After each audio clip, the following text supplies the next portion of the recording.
So my dear students, अगर हम part number 3 को देखें तो यहाँ पे हमारे पास एक वैल्यू लिखी हुई है 2006 एंड उसके साथ बेस क्या लिखी हुई है 8। अब इसे हमने किस में कन्वर्ट करना है, बाइनरी में और बेस 5 में। ठीक है, तो बाइनरी में और बेस 5 में कन्वर्ट करने के लिए डेफिनेटली हमें सबसे पहले इसको सोल्व करना पड़ेगा, क्योंकि डायरेक्टली ऐसा कोई मेथड नहीं है कि आप एक बेस 8 को आप डायरेक्ट बाइनरी में और बेस 5 में कन्वर्ट कर दें। अब इसको सोल्व करने के लिए सेम वही मेथड जो हमने प्रीवियस क्वेश्चन में भी किया है कि हर डिजिट को हमने बेस के साथ मल्टीप्लाई करना है एंड नेक्स्ट डिजिट में ऐड कर देना है 0 multiply by 8, then again 0 multiply by 8 and then last में क्या लिखा हुआ है 6, तो यहाँ पे क्या आ जाएगा 6 मल्टीप्लाई बाय 8। अब मल्टीप्लाई करने के बाद हम एक्सपोनेंट को लगाएंगे, तो एक्सपोनेंट आपको पता है कि 0 से हम लोगों ने लगाने स्टार्ट करने हैं, तो 0 1 एंड देन 2 एंड देन 3। अब 8 क्यूब का मतलब ये है कि 8 जो है अपने आप के साथ 3 टाइम्स मल्टीप्लाई होगा। तो हम इसको रफ में सोल्व कर लेते हैं। 8 को अगर हम अपने आप के साथ 3 टाइम्स मल्टीप्लाई करें तो 8 को जब 8 से मल्टीप्लाई करेंगे तो क्या आ जाएगा आंसर 64। और 64 को जब हम 8 के साथ मल्टीप्लाई करेंगे तो हम यहाँ पे रफ में इसको सोल्व कर लेते हैं। 8 4 दा 32, कैरी क्या आया हमारे पास 3, 8 5 दा 40, 8 6 दा 48, 48 में जब हमने 3 प्लस किए तो हमारे पास आंसर क्या आ गया 512, विच मीन्स कि यहाँ पे क्या आ जाएगा 2 multiply by 512 plus 0 multiply by 8 square का क्या मतलब है, 8 स्क्वेयर इज इक्वल टू 64, क्योंकि स्क्वेयर की क्या डेफिनेशन है, a number a digit a numeric value which multiply by itself makes a square. तो 8 स्क्वेयर क्या हो जाएगा हमारे पास 64 and then plus 0 multiply by 8 की power 1 which means simple 8 plus 6 multiply by, अब 8 के ऊपर एक्सपोनेंट 0 है विच मीन्स कि ये 0 जो है ये 8 को किस में कन्वर्ट कर देगा, सिंपल 1 में। अब 2 को जब हम मल्टीप्लाई करेंगे 512 के साथ तो हम इसको सिंपल यहाँ पे रफ वर्क में मल्टीप्लाई कर लेते हैं। 2 2 दा 4, 2 1 दा 2, 2 5 दा 10, तो हमारे पास क्या वैल्यू आ जाएगी 1024। अगर नेक्स्ट वैल्यू को हम देखें तो 0 को किसी भी वैल्यू के साथ मल्टीप्लाई करें तो वो 0 को सेम 8 के साथ भी मल्टीप्लाई करेंगे तो 0 एंड देन 6 1 दा 6। अब 1024 में हम 6 प्लस करेंगे तो 6 प्लस 4 इज इक्वल टू 10, यहाँ पे 1 कैरी आ जाएगा। 2 में जब हम 1 कैरी प्लस करेंगे यहाँ पे आ जाएगा 3, यहाँ पे आ जाएगा 0 और 1 एज इट इज। अब 2006 बेस 8 को सोल्व करने के बाद हमारे पास आंसर क्या आ गया 1030। अब इस वैल्यू को हम बाइनरी और बेस 5 के साथ क्या है, बेस 5 में क्या करेंगे, कन्वर्ट कर देंगे। अब जब 1030 को हम बाइनरी में करेंगे तो डेफिनेटली किसके साथ हम इसका एलसीएम लेंगे, 2 के साथ इसका एलसीएम लेंगे।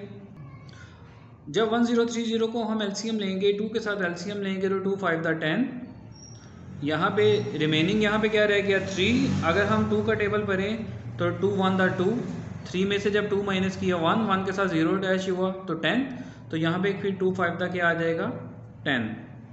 जब पूरा डिवाइड हो गया विच मीन्स हमारे पास रिमाइंडर क्या रह गया 0। अब 515 को हम करेंगे, 2 को 2 से मल्टीप्लाई किया तो 4, 5 में से 4 अगर हम माइनस करेंगे तो 1, 1 में जब 1 प्लस करेंगे तो 11 और 2 का टेबल हम भरेंगे 2 5 दा 10, रिमेनिंग यहाँ पे क्या रह गया 1, 1 को 5 के साथ अटैच किया तो ये बन गया 15, 2 7 दा 14, रिमेनिंग फिर से हमारे पास क्या रह गया 1। अब दोबारा से यहाँ पे 2 लिखेंगे, 2 1 दा 2, 2 2 दा 4, 5 में से 4 माइनस किया 1, 1 के साथ 7 हमने अटैच किया तो 17, 2 8 दा 16, यहाँ पे रिमेनिंग क्या रह गया हमारे पास 1। अब दोबारा से 2 6 दा 12 एंड 2 4 दा 8 कंप्लीट डिवाइड हो गया, तो रिमाइंडर क्या रह गया हमारे पास 0। दोबारा से 2 यहाँ पे लिखेंगे, 2 3 दा 6, 2 2 दा 4, विच मीन्स कि 32 को अगर हम 32 के साथ मल्टीप्लाई करें तो हमारे पास आंसर क्या आता है 64। ये कंप्लीट डिवाइड हो गया तो हमारे पास रिमेनिंग यहाँ पे रिमाइंडर क्या रह गया 0। अब दोबारा से हम 2 पे डिवाइड करेंगे, 2 1 दा 2, 3 में से अगर 2 माइनस करेंगे तो 1, 1 के साथ 2 अटैच किया तो 12, 2 6 दा 12, ये भी पूरा डिवाइड हो गया तो हमारे पास नीचे आंसर क्या आ गया रिमेनिंग में 0। अब यहाँ पे लिखा हुआ है 16, तो as we all know 2 multiply by 8 is 16, reminder क्या रह गया 0, 2 4 दा 8, रिमेनिंग फिर से 0, 2 2 दा 4, रिमेनिंग हमारे पास क्या रह जाएगा फिर से 0। जब भी पूरा डिवाइड हो जाएगा तो डेफिनेटली रिमाइंडर हमारे पास 0 रह जाएगा। अब 2 1 दा 2, रिमाइंडर फिर से 0। अब यहाँ पे लास्ट में जब 1 लिख लिया हमने, विच मीन्स कि अब ये फर्दर आगे डिवाइड नहीं हो सकता। तो हम इसका आंसर किस तरह से लिखेंगे?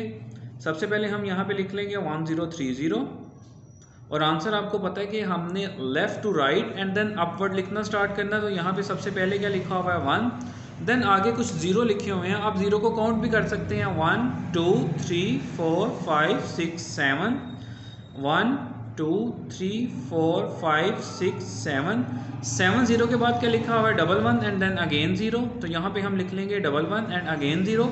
और हमने इस किस बेस के साथ इसको सोल्व किया था? बाइनरी के साथ, 2 के साथ। तो यहाँ पे हम क्या लिख देंगे? सिंपल 2। अब जो इस क्वेश्चन का सेकंड पार्ट है कि आपने 2006 की बेस 8 के साथ सोल्व करने के बाद जो आया था उसको बाइनरी के साथ कर लिया। सेकंड इसका पार्ट क्या है? बेस 5 के साथ भी इसको कन्वर्ट करना है। तो यहाँ पे हम दोबारा से लिख देंगे 1030 को कन्वर्ट करना है। तो यहाँ पे हम लिख देंगे 1030 टू बेस 5 सिस्टम। जब बेस 5 सिस्टम के साथ हमने इसको कन्वर्ट करना है तो डेफिनेटली 1030 का जो हम एलसीएम लेंगे तो हम लेफ्ट साइड पे क्या लिखेंगे? 5 लिखेंगे हम। तो सिंपल 5 टू द 10। अब 5 टू द 10 ये पूरा डिवाइड हो गया। नेक्स्ट डिजिट हमारे पास क्या है? 3 विच इज़ लेस देन 5। 3 जो है वो लेस देन 5 है। तो यहाँ पे हम क्या लिख देंगे? 0। अब 5 6 द 30 कंप्लीट डिवाइड हो गया। रिमाइंडर हमारे पास क्या रह गया? 0।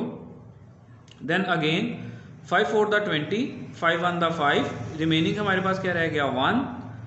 5 8 द 40, 41 में से अगर हम 40 माइनस करें तो रिमेनिंग यहाँ पे क्या रह गया? 1। इसी तरह से 5 1 द 5, 8 में से अगर हम 5 माइनस करेंगे तो हमारे पास आंसर क्या आ जाएगा? 3। अब आप जब ये लास्ट में देखें कि एक ऐसी वैल्यू आ गई है कि जो इससे लेस देन है, जो बेस से लेस देन है, तो डेफिनेटली कि आप 5 का टेबल अगर 1 के साथ भी पढ़ेंगे तो वो भी इससे काफ़ी ज़्यादा ग्रेटर होगा, विच मीन्स कि अब ये फर्दर आगे सोल्व नहीं हो सकता। तो हम यहाँ पे आंसर को किस तरह से लिख देंगे? 1030। इसको जब हमने कन्वर्ट किया विद बेस 5 सिस्टम के साथ तो हम आंसर लिखना स्टार्ट करेंगे left to right and then upward. तो सबसे पहले यहाँ पे क्या लिखा जाएगा? 1, देन यहाँ पे क्या लिखा जाएगा? 3, देन यहाँ पे क्या लिखा जाएगा? 1, देन अगेन 0। किसके साथ हमने इसको किया? बेस 5 के साथ। तो यहाँ पे साथ बेस 5 लिख देंगे which will be our answer.